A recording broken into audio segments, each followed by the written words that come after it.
Hey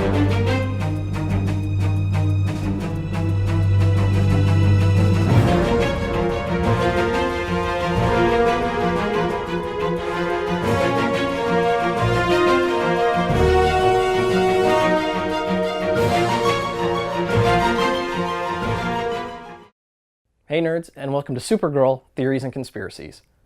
So Season 3 premiered with what I thought was a great episode to kick off the season. A lot of stuff that they've set up for villains to come and who is going to be big antagonists and what the state of the team is.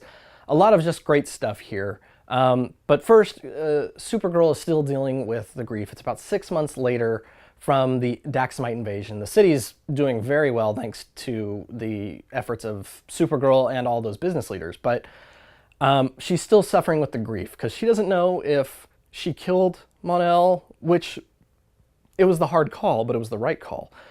But she doesn't know where he is. She doesn't know what kind of state he's in, and so that kind of uncertainty and guilt is really torturing her. And it's very believable, very palpable, and it's at times hard to watch, but it was great. Melissa Benoist did a fantastic job with that.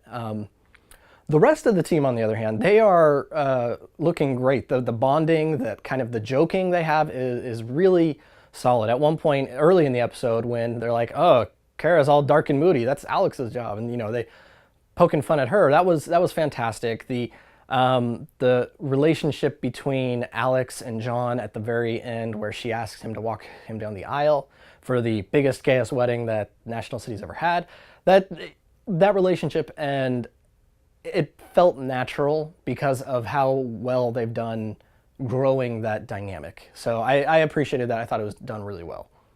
And then just, like I said, the introduction of new characters for this season, specifically Morgan Edge, and he's like the key thing for this episode. So Morgan Edge, in the comics, depending on which version you're going with, either New Earth or Prime Earth, and this is kind of a Crisis Infinite Earth split if you're familiar with that stuff, but and New 52 also. But the thing is, in one version, he is actually a villain. He's evil. And in the other, the more recent one, he's just neutral. He's not really bad, but he's not good. He's out for his own gain. Well, in the evil version, which this clearly looks like they're going to take more aspects from, he was the son of a powerful media mogul, and the media mogul, his dad, was very abusive and was involved in the death of his mother.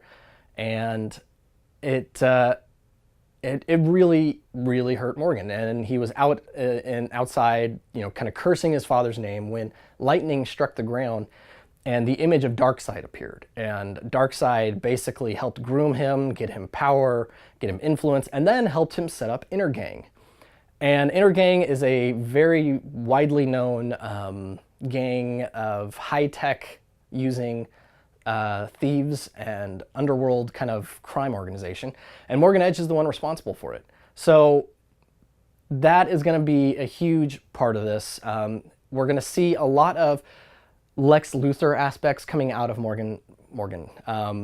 We're not going to get any of that with Elena. Their relationship is very much solidified, Kara and Elena. They played and toyed with the whole will she betray her last season, but I'm happy that that's done now. We know Lena's on Supergirl's side with that big statue, and just at this point, if she doesn't know Kara is Supergirl, and I can't remember if she ever figured it out or whatever, but it just seems that that stuff's taken care of, but she should know. She really should. Now, Morgan, eventually, it comes out that he wasn't actually working with Darkseid, but it was Desaad. So it's possible we're going to see Desaad at some point down the road. But it's very nice that we're actually getting that kind of Lex Luthor character. And Nathan Fillion is a fantastic actor to be doing that. He's great. I've loved him ever since Heroes, but he's great on Agents of S.H.I.E.L.D. Everywhere he shows up, he's just a fantastic actor. And I think he's going to do really well as this kind of Lex Luthor villain. And we get a really great moment at the end of the episode. If you're familiar with the Superman animated series, in the first episode when Lex Luthor hires a mercenary to try and take out Superman with this giant robot, it's basically what this episode did. And you have this confrontation, and Lex Luthor in the cartoons like, say something, you can't prove anything, you know, I'm totally safe. And it's that same confrontation that I can't prove it, but I'm watching you and I know you did it. So that's a really nice, that was a really great moment. And I love that she just left him on a freighter. That was fantastic. Now, his henchman that he hires, Bloodsport, he also comes from the comic. His real name, Robert Dubois, he was a draft dodger during the Vietnam War. He took off and ran to Canada, and his brother actually stepped up and took the role, his spot in the draft, and went to Vietnam for his brother. While he was there, he lost all of his limbs, and this and the guilt sent Robert kind of crazy, and he spent time bouncing around from mental facilities in Canada. Well, Lex Luthor, Morgan Edge, he found him and essentially kind of manipulated him into working for him as a mercenary, and they embedded in his hand this chip that would allow them to teleport any weapon he wanted to his hand. And one of those weapons was a dart gun that shot kryptonite darts, and that's how initially in his first confrontation with Superman, he beat him. Now, in the second battle, he wasn't able to defeat him because Superman ionized the air around him so he couldn't teleport in any weapons.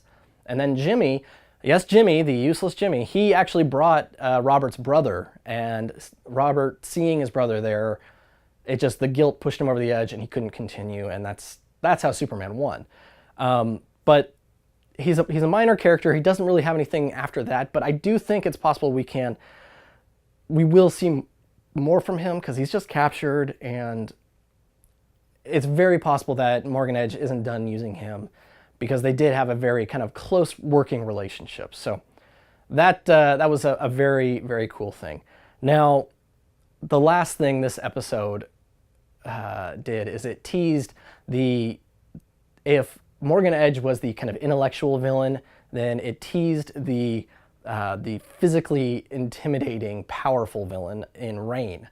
The mother and her daughter that we see, who, you know, she crushes that kind of beam while she's lifting the girders off of her daughter, the spaceship in the water, all of that is pointing to Reign. And we know it's Reign, they've already confirmed this, but she's the world killer that was the scientific experiment from Krypton. And it's going to be very interesting because just like you see Morgan Edge being the Lex Luthor version, or the Lex Luthor of the show without him being Lex Luthor, Reign is seemingly going to be Supergirl's Doomsday. And it's going to be very interesting to see how this character plays out, especially considering right now she seems to be good. She seems to be a good mother, someone who takes care of her daughter, who's concerned about others' well-being. She seems to be a good, noble character. So it'll be interesting to see the shift from that character to Reign, this character that is a world killer. So what did you guys think of the episode? What do you think it means for the season going forward? And are you excited that the show's back? So let me know in the comments below. Don't forget to subscribe and follow me on Twitter and Instagram, and check out the blog at goodnerdbadnerd.com. So until next week, guys, I'm Brian from Good Nerd Bad Nerd, and this has been Supergirl, Theories and Conspiracies.